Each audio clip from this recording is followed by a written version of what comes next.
Merci de vous informer avec PTV. Bienvenue si vous venez de nous rejoindre dans l'actualité de ce mercredi 3 décembre. Le département de la Meuse inaugurait ce mardi matin l'extension du parking sud de la gare Meuse-TGV à Issoncourt, un chantier de 5 mois qui ajoute 81 places supplémentaires. Ce mardi 2 décembre, des dizaines de syndicalistes se sont sortis dans les rues pour protester contre le budget de l'État. Nous les avons suivis à Bar-le-Duc. Les supporters du CVB 52 peuvent enfin souffler. Chaumont s'est offert une victoire importante hier soir en championnat face au Paris Volley pour la 9e journée de Liga. Une rencontre à domicile qui arrive à un moment clé pour les Hauts-Marnais. Jeux rétro, simulateurs et compétitions sur scène. Pour sa 8e édition, le Gaming Day a transformé Bar-le-Duc en terrain de jeux géants. Parmi les temps forts, le tournoi Silver Geek. Un point rapide sur la météo, un mercredi encore très humide dans nos départements, marqué par des averses régulières et un ciel gris. L'ambiance restera douce mais automnale du matin au soir, avec des températures, vous le voyez, comprises entre 5 et 8 degrés. Mais avant de développer ces titres, un impressionnant sauvetage s'est déroulé ce mardi soir près de Chaumont. Un homme d'une 60aine d'années a été enseveli sous un tas de gravats après un glissement de terrain survenu à proximité de son habitation. Alertés rapidement, les sapeurs-pompiers, le SMUR et une équipe spécialisée en sauvetage déblaiement sont intervenus pour dégager la victime sans aggraver la situation. Et après de longues heures d'intervention, l'homme a pu être extrait, conscient, puis transporté à l'hôpital pour des examens. Son pronostic vital n'est pas engagé. Et si vous voulez plus d'informations, un article complet est à retrouver sur notre site internet puissancetélévision.fr. Tout autre chose désormais, je vous le disais en titre, à Issoncourt, la gare Meuse-TGV poursuit son développement. Le département de la Meuse a inauguré ce mardi l'extension du parking sud, un aménagement qui ajoute 81 places pour accompagner une fréquentation toujours en hausse. Et alors que la gare a accueilli près de 300 000 voyageurs cette année, un nouveau chantier se prépare déjà, la création d'un parking nord encore plus ambitieux. Voici les détails avec Mathis Grenier et Julien Debruyne. Sur le parking de la gare Meuse-TGV, on mesure rapidement l'ampleur du chantier terminé, mais aussi l'espace déjà réservé pour le prochain, tant la demande continue de pousser les limites du site. Ce mardi matin, le département inaugure l'extension du parking de la gare TGV installée à Issoncourt. Au total, 81 nouvelles places ont été créées, dont 3 réservées aux personnes à mobilité réduite pour répondre à une fréquentation en hausse. Plus de 300 000 voyageurs ont utilisé la gare en 2024, soit 3 fois plus qu'à son ouverture en 2007. On continue à aménager cette gare parce qu'on veut vraiment faire une vitrine et c'est la porte ouverte pour les Meusiens pour aller à Paris, à Strasbourg et dans le reste de l'Europe et de la France. Mais c'est aussi une porte d'entrée pour les voyageurs pour venir découvrir notre beau département. Pour parvenir à cette extension, plusieurs aménagements ont été nécessaires. Reprofilage du terrain, création d'une plateforme de 2000 m², murs de soutènement, amélioration de l'éclairage pour renforcer la sécurité ou encore élargissement des portails d'accès pour faciliter les manœuvres des navettes. Un cheminement piéton sécurisé relie désormais le parking au centre d'affaires de la Chambre de commerce et d'industrie grâce à la création d'un trottoir le long de la route départementale 190. Dans une logique environnementale, 26 arbres ont été plantés, soit un arbre pour 3 places créées, accompagné d'un bassin d'infiltration-rétention de 100 m³ pour gérer les eaux pluviales. Ce projet est mené en partenariat avec SNCF Gare et Connexion. La gare de Meuse-TGV, une gare qui a obtenu la note de 8,78 sur 10 auprès de tous les usagers qui fréquentent cette gare. Donc c'est la première gare de France en termes de notes. Coût total, 552 000 € hors taxe. Cette extension, la 5e depuis 2007, confirme la croissance continue de la gare Meuse-TGV. Et l'avenir s'écrit déjà, le département prépare un parking nord de 204 places situé de l'autre côté de la ligne à grande vitesse. Un équipement pensé comme un pôle de mobilité complet, incluant du covoiturage, de l'autopartage, des bornes de recharge et une ombrière photovoltaïque. Un investissement estimé à 1,5 million d'euros, dont le chantier devrait démarrer fin 2026. À Bar-le-Duc, plusieurs syndicats se sont rassemblés devant la gare pour dénoncer les choix budgétaires de l'État. Dans une ambiance déterminée, les manifestants ont exprimé leurs inquiétudes concernant les services publics, l'industrie et les conditions de travail, appelant à davantage de stabilité pour les salariés comme pour les agents du secteur public. Léo Martin était sur place. Ils sont une vingtaine devant la gare de Bar-le-Duc pour manifester contre les budgets de l'État. Ce mardi, plusieurs syndicats se sont donné rendez-vous en ligne de mire.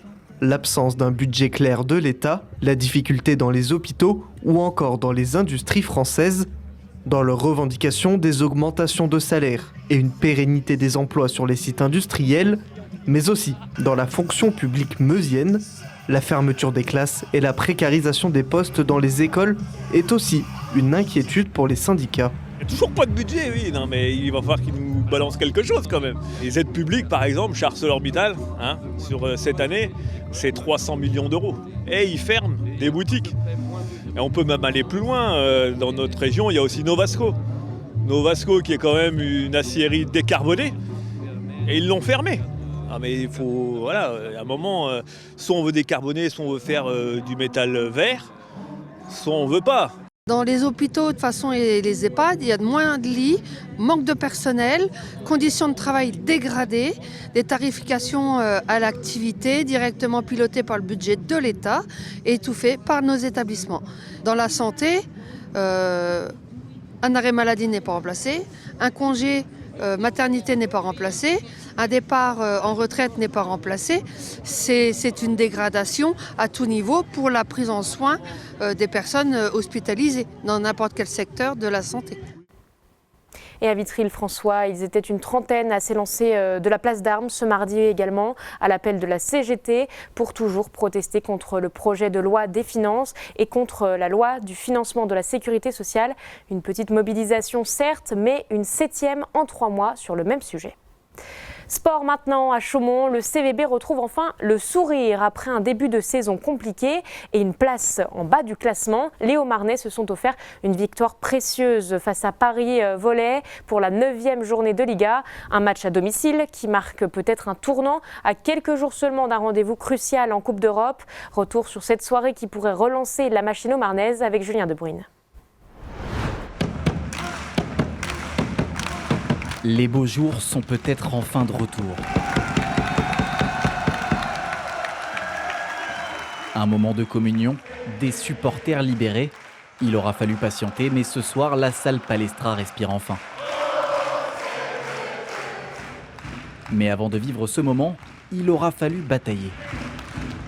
Le CVB 52 recevait le Paris Volley pour le compte de la 9e journée de Ligue A. Un match crucial. Au coup d'envoi, Chaumont est lanterne rouge, bon dernier du classement, est contraint de réagir. Et cela se voit dès les premières balles. Dans le premier set, les hommes de Silvano Prandi imposent leur rythme.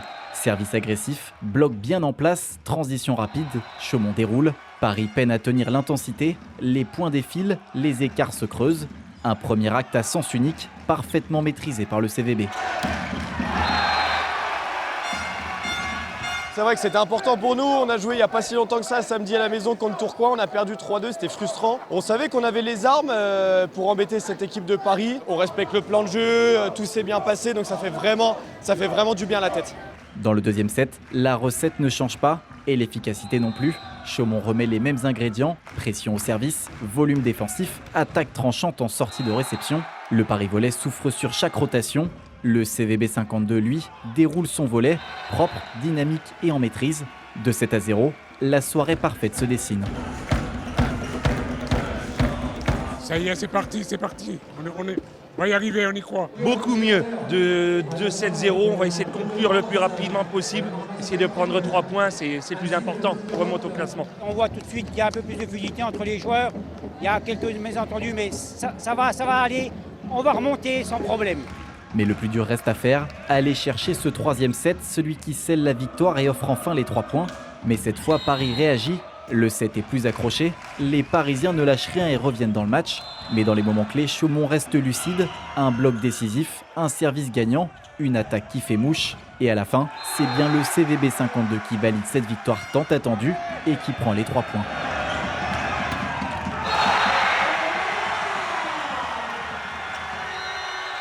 On en avait vraiment besoin pour la saison régulière. On avait vraiment besoin de points. Et on savait que c'était un match important pour nous, donc on a réussi à le faire. Ça donne de la confiance aussi pour les autres compétitions qui sont à côté. C'était une victoire avant tout et surtout 3 points qui étaient bien nécessaires. On avait vu qu'on était sur la bonne voie, on avait encore un peu quelques regrets face à Tourcoing. Ça va contribuer à ce qu'on relève la tête et dans 2 jours déjà on va à Tours. Mais c'est de bon augure, voilà, et ça fait du bien effectivement. Un succès essentiel pour la confiance et la dynamique du groupe à l'approche de son échéance européenne contre Syros le 9 décembre prochain. À Bar-le-Duc, le Gaming Day a offert une nouvelle édition particulièrement animée entre rétro gaming, réalité virtuelle et compétition sur scène. L'événement a réuni petits et grands autour d'une vingtaine d'activités. Et parmi les temps forts, le tournoi Silver Geek, des seniors de plus de 60 ans engagés dans une véritable compétition d'e-sport grâce au partenariat avec la Fédération des centres sociaux de la Meuse. Les détails avec Célia Richard. Un événement qui célèbre le jeu vidéo sous toutes ses formes. Entre démonstrations, challenges, rencontres et prévention, petits et grands se sont retrouvés ce samedi 29 novembre à la 8e édition du Gaming Day à Bar-le-Duc. Au programme, plus d'une vingtaine de stands où les plus curieux ont pu découvrir des jeux de console, du rétro gaming, des simulateurs ou encore de la réalité virtuelle.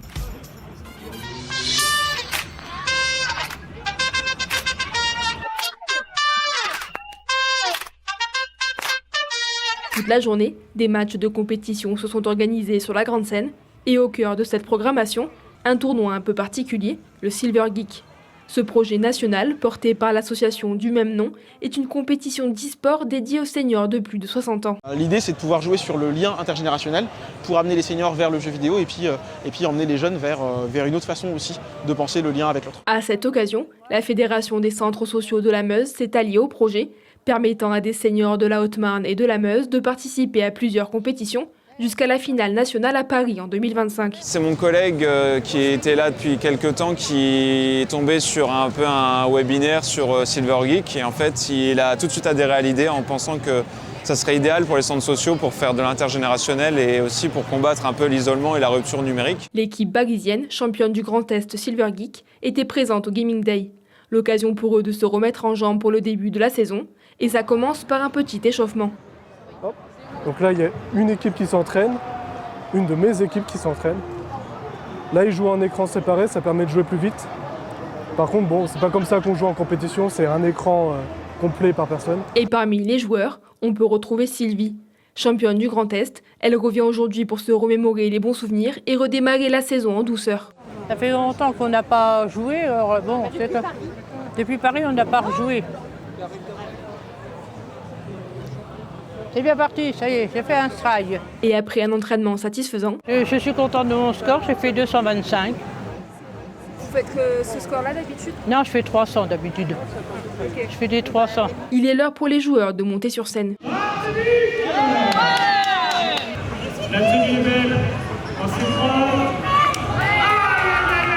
Après un début de partie compliqué, Bar-le-Duc se reprend et enchaîne les belles performances.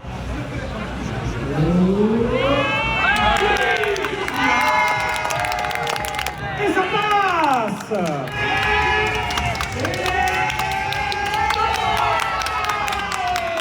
Leur dernier lancer effectué, leur sort est scellé. Il n'y a plus qu'à attendre les résultats.